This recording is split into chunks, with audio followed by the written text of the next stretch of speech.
So to start with, I'm going to use the Vitamin E Enrich Base by Bobbi to prep and prepare my skin for the foundation application.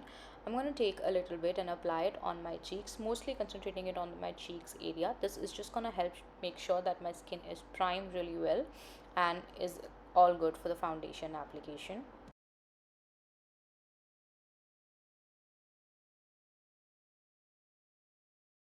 Foundation, I'm going to take the K Beauty Hydrating Foundation. This is a very skin like foundation, so it's going to make sure that my skin looks natural. I'm going to take very little bit amount and mostly concentrate it on my cheek area where I have a lot of acne scars. This is going to make sure that I get the most coverage there, and otherwise on all over my face I'm not going to use too much product. This makes sure my face looks very natural. Make sure you use very gentle motion while dabbing your sponge. For my concealer, I'm going to go with the Forever 52 concealer in the shade 001. This is a tad bit lighter, so it's going to work as a highlighting concealer. I really like how creamy the formula is. It covers up everything yet looks very natural, so I really like it for that. I'm going to apply the concealer on the usual areas, and I'm going to take the pack concealing brush and I'm going to blend my foundation really with a very soft hand. Then I'm going to use an eyeshadow just to do my brows very naturally.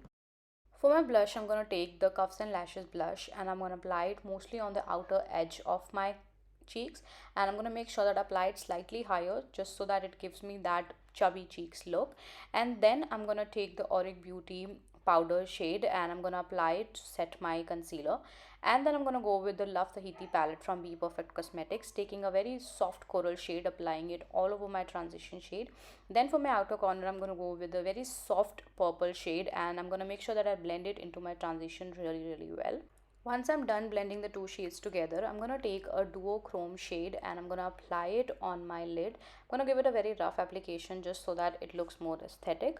Then I'm going to use the same transition shade and apply it under my eyes, and then I'm going to go on with the Nykaa's long Like It Long mascara and just leave it there. You can of course go apply some lashes for a much more dramatic look. I also went ahead and gave myself a little purple liner. Then for my lips, I'm going to use the Auric Beauty lip liner. The details will be in the description box. And I'm going to go with the Bombae lipstick from Nykaa. This is how the look turned out. I really like it and you can do it on any occasion. If you guys like it, make sure you like this video, subscribe to my channel. I'll see you guys in my next one. Bye. I love you.